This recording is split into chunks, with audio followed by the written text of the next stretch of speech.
Rahayu Para Kadang. Selamat berjumpa lagi pada tayangan yang ke-40 pada tema kali ini seperti yang pernah ditanyakan oleh saudara kita, itu juga berdekatan dengan rumah saya, yaitu menanyakan bagaimana kalau seseorang itu mengalami gangguan jiwa. Jadi apakah roh sukmonya ini berbeda dengan manusia-manusia yang lainnya, atau saat orang tersebut itu mengalami gangguan jiwa, ya mungkin sukmonya itu juga tidak terkoneksi dengan orang tersebut. Para Kadang, pertanyaan yang menarik sekali saat hidup kita di masyarakat ini, hidup kita di dalam jagat sesarawongan ini, dalam kehidupan ini ada peristiwa-peristiwa di mana mungkin salah satu saudara kita itu mengalami gangguan jiwa. Bagaimana peristiwa gangguan jiwa ini dimaknai dalam peristiwa jagat alit? Dalam peristiwa jagat alit, Para Kadang, saat jagat alit ini mencoba mewedar menjelaskan tentang berbagai peristiwa yang dialami oleh roh sukmo, maka sangat-sangat terhubung, maka sangat-sangat nyambung, maka sangat-sangat pas sekali seandainya ada salah satu saudara kita ini yang menanyakan tentang peristiwa manusia atau seseorang yang mengalami gangguan jiwa. Nah, bagaimana keadaan sukmo sendiri, bagaimana keadaan kembarannya yang suci ini saat manusia itu mengalami peristiwa yang jiwanya terganggu. Para Kadang, kita sedikit demi sedikit mencoba kita urai, karena yang jelas dalam peristiwa sukmo, dalam peristiwa kehidupan kita, dalam peristiwa roh, kadangkala manusia itu mengalami jatuh. Kadangkala kejatuhan manusia itu lebih banyak sesungguhnya disebabkan oleh manusia itu sendiri. Nah, sehingga seseorang secara rohaninya merasa sangat-sangat tertekan, merasa sangat-sangat terintimidasi oleh sebuah peristiwa.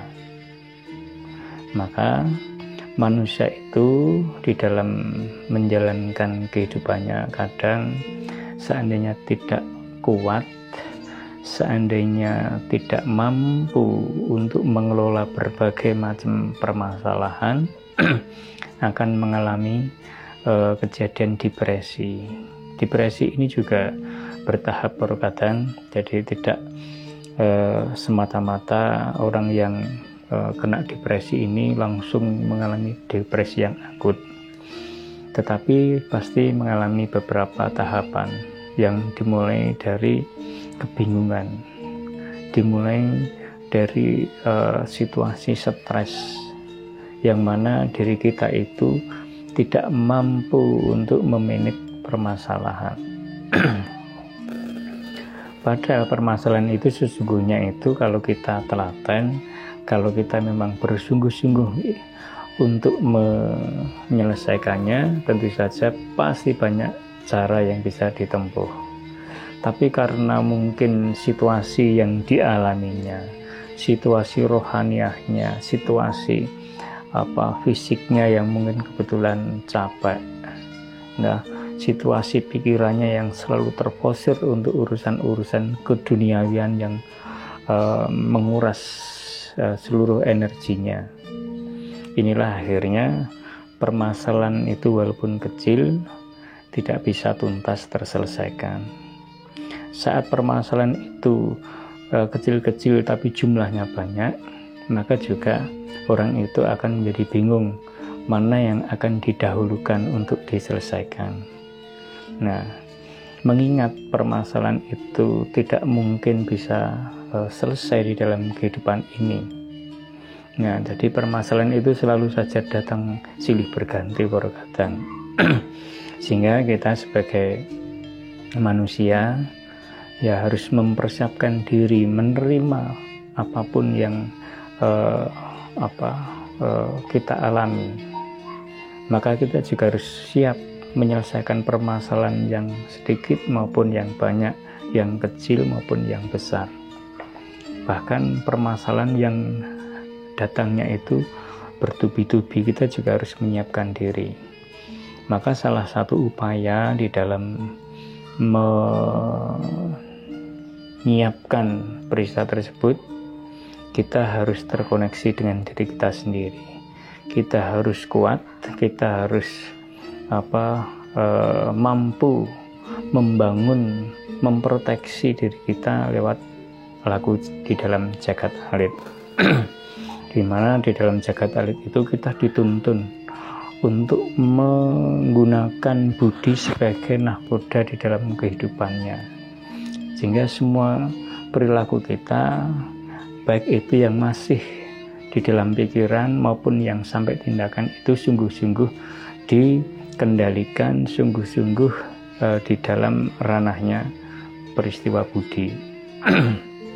Nah, baik, perkataan tadi itu hanya dasar yang bisa menjelaskan bagaimana seseorang itu bisa sampai ke puncaknya saat tidak bisa menyelesaikan permasalahan, dari mulai bingung, stres, lalu depresi.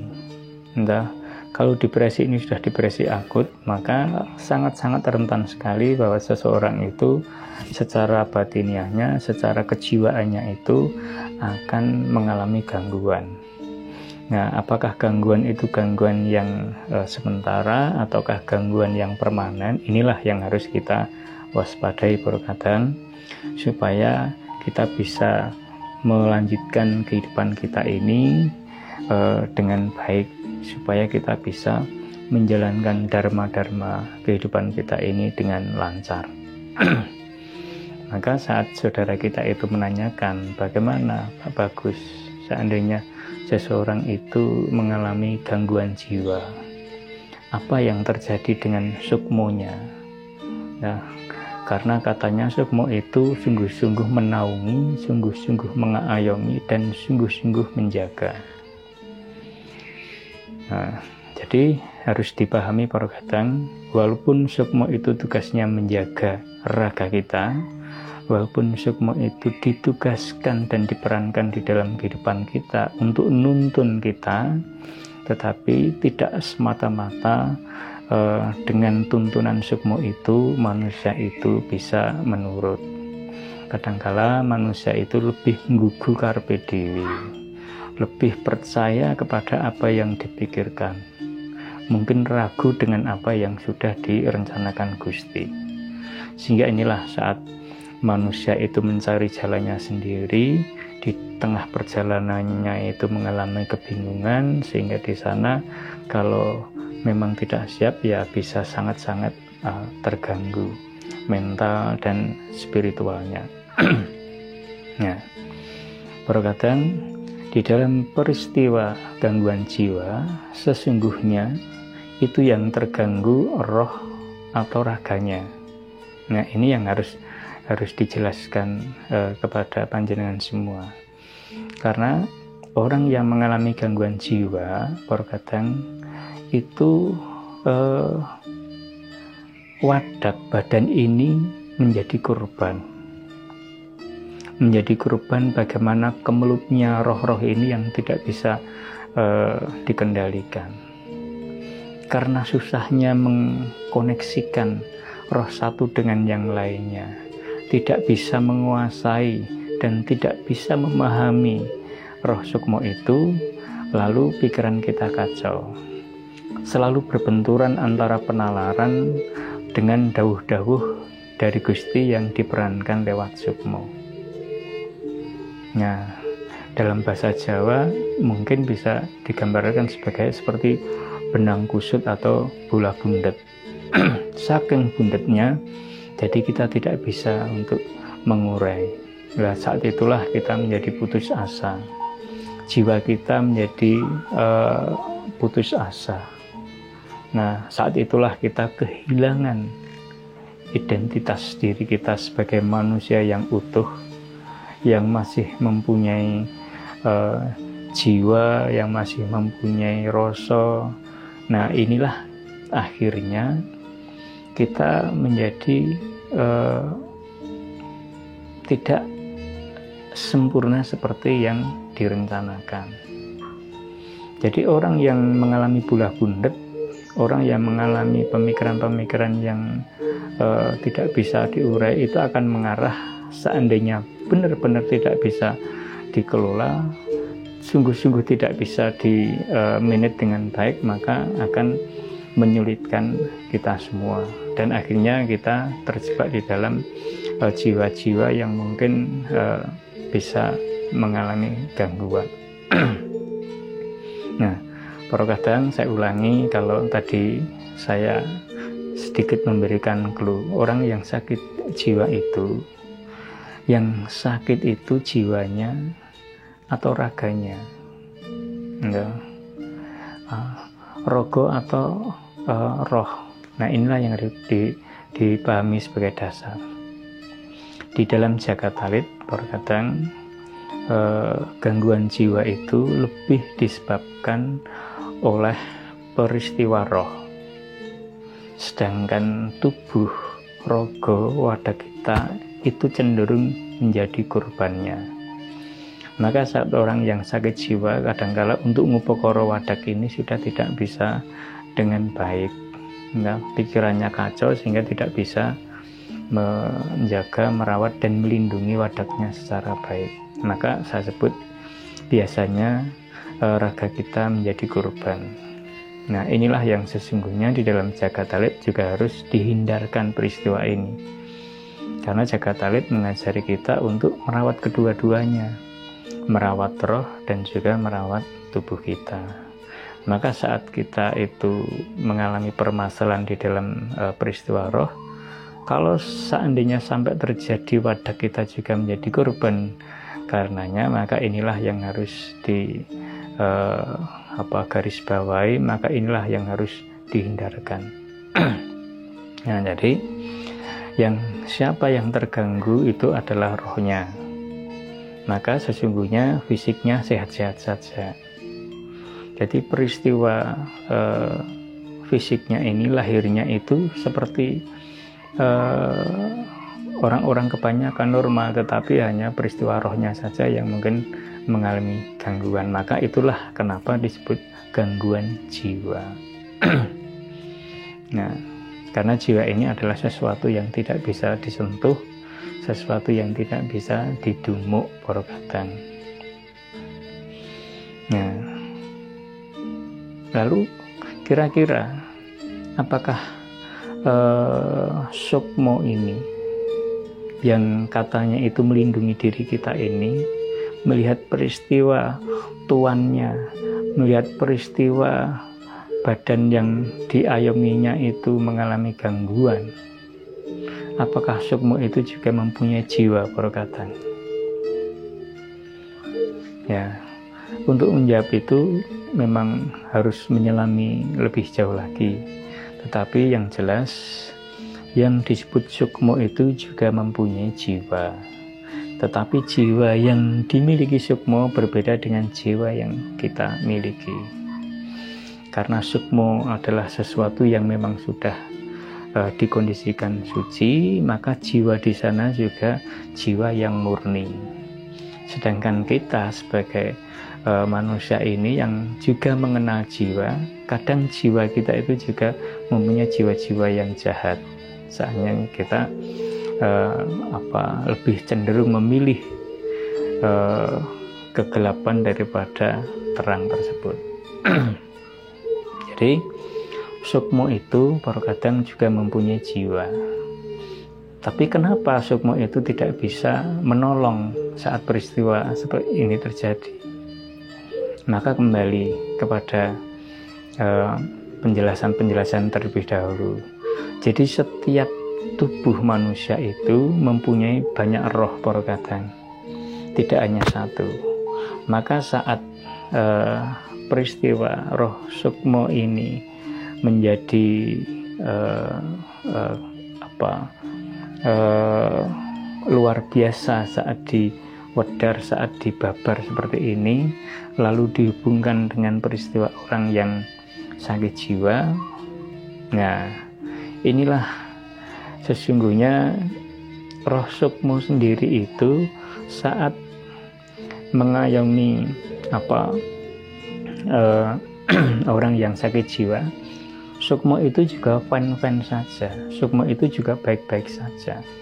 Cuma karena jiwanya orang yang sakit ini tidak bisa menangkap, tidak bisa secara normal mengetahui dawuh-dawuh dari roh sukmo tersebut, sehingga mereka kesulitan, sangat-sangat kesulitan untuk bisa pulih.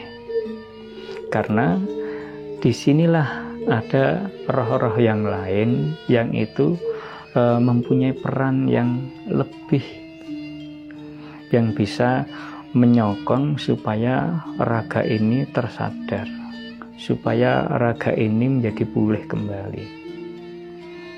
Jadi sosok yang suci, roh yang suci itu tetap berdiam di dalam orang yang sakit jiwa, hanya karena orang tersebut mengalami gangguan jiwa, tidak bisa menangkap pesan-pesan dari roh yang suci tersebut, dari roh sukmo tersebut.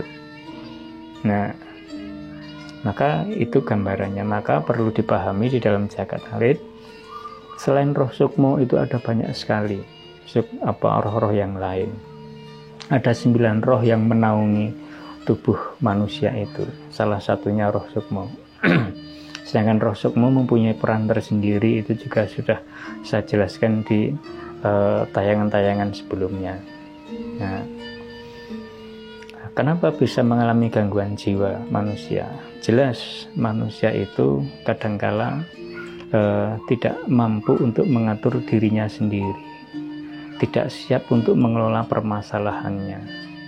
Nah, tidak terbiasa, tidak mau belajar untuk mengatur bagaimana setiap permasalahan itu harus diselesaikan satu persatu. Karena kalau kita tidak terbiasa untuk menyelesaikan, maka selalu saja akan menumpuk. Nah, terus ada juga yang disebabkan oleh peristiwa-peristiwa di mana orang tersebut itu mengalami peristiwa intervensi, peristiwa traumatik, peristiwa yang di luar kemampuan takaran dia untuk menerima berita tentang sesuatu, sehingga orang tersebut bisa kaget. Karena kagetnya ini mungkin juga melebihi batas takarannya, bisa akhirnya orang tersebut terganggu kejiwaannya. Maka hati-hati, para kadang terutama yang sepuh, yang sudah kagungan putra, dalam mengajari nuntun putra-putri kita, itu juga kita harus memahami supaya apa yang kita kehendaki itu tidak dipaksakan harus diterima oleh si anak, tapi kita harus mencari cara di mana si anak itu bisa menerima, bisa mendengarkan dengan baik, dan bisa menjalankan saran-saran kita sebagai orang tua. Maka kalau orang zaman dahulu itu ada istilah ngemong. Nah, bisa juga kalau di dalam istilah si anak itu dalam fase membangun pengetahuannya, orang tua itu tuturi handayani, artinya dia membimbing dari belakang. Seandainya yang dibimbing itu mungkin keliru, mungkin diberitahu supaya tidak dilakukan lagi. Jadi mendidik anak, nuntun anak itu menjadi salah besar saat kita supaya orang tua membentak-bentak, menyalah-nyalahkan, bahkan barangkali kita menyudutkan sampai anak itu menjadi putus asa. Ini sangat-sangat bahaya sekali di dalam hidup kita untuk menyiapkan anak-anak kita supaya hidup di masa depan yang lebih baik. Nah, lalu bagaimana, apa yang harus kita lakukan di dalam peristiwa gangguan jiwa ini? Yang jelas, salah satu tugas manusia itu adalah menjaga, merawat, dan melindungi. Apa yang harus dilindungi itu adalah ya wadah kita dan roh kita. Apa yang harus kita siapkan adalah semua permasalahan yang hadir di dalam kehidupan kita supaya bisa selesai, terurai dengan baik. Maka dengan demikian memang kita tidak menjadi dekat dengan permasalahan-permasalahan yang membuat seseorang itu mengalami stres, depresi, bahkan mengalami gangguan jiwa. Tentu saja di sini seandainya saudara kita tadi yang menanyakan bagaimana tentang sukmo terhadap orang yang mengalami gangguan jiwa. Jadi sukmo itu akan tetap dengan baik ngayomi, akan tetap dengan baik memberikan tuntunan-tuntunan. Hanya saja di dalam peristiwa ini tuntunan-tuntunan dari roh sukmo itu tidak bisa diterima dengan normal, tidak bisa diterima dengan baik, sehingga orang tersebut susah untuk mengalami kesadarannya, susah untuk mengalami pemulihannya. Maka di sini butuh orang lain hadir di sana. Nah, untuk apa? Untuk memberikan wujud kasih pembimbingan, didekati dengan kasih supaya orang tersebut itu menjadi lambat laun itu mulai tertata dan bisa melihat contoh kehidupan orang lain itu, sehingga bisa menjadi prototipe di dalam hidup yang baru bermasalah tersebut. Itu yang kedua. Yang ketiga, jelas ini semuanya kersa dalam Gusti. Artinya bukan berarti Gusti itu ngersake manusia itu mengalami gangguan jiwa, tetapi seandainya Gusti itu memang kersa, siapapun yang mengalami gangguan jiwa itu juga dengan mudah bisa disembuhkan atau dipulihkan oleh Gusti. Tetapi mungkin Gusti itu menyentuh kita semua yang mendengar, melihat kejadian ada orang yang sakit jiwa. Setiap orang yang melihat, setiap orang yang mendengar sesungguhnya diutus oleh Gusti untuk membantu pemulihannya. Jadi termasuk para kadang itu seandainya melihat di tetangga kita ada yang mengalami hal tersebut, jika nun sewu war kadang itu juga diutus Gusti untuk berperan serta di dalam penyembuhannya. Mungkin itu yang bisa saya sampaikan sebagai kawruh tentang bagaimana peran sukmo di dalam orang yang baru mengalami sakit jiwa. Semoga bisa menjadi pengetahuan yang baik, semoga bisa menjadikan peneguhan yang baik, dan bisa menjadikan panjenengan semua itu sangat-sangat merindukan Gusti sebagai Sang Maha Pencipta. Matur nuwun, kita bertemu lagi dengan penjelasan atau wedaran-wedaran yang lainnya. Rahayu.